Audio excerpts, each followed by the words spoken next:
звон над землей плывет, а в монастыре братский хор поет.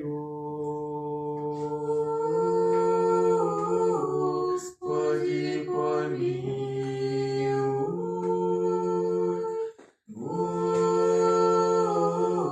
Господи, помилуй. И на канонарь положил поклон, и тотчас затих колокольный звон.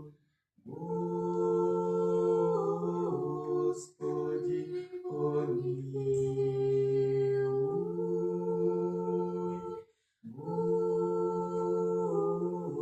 Господи, помилуй. Скимники стоят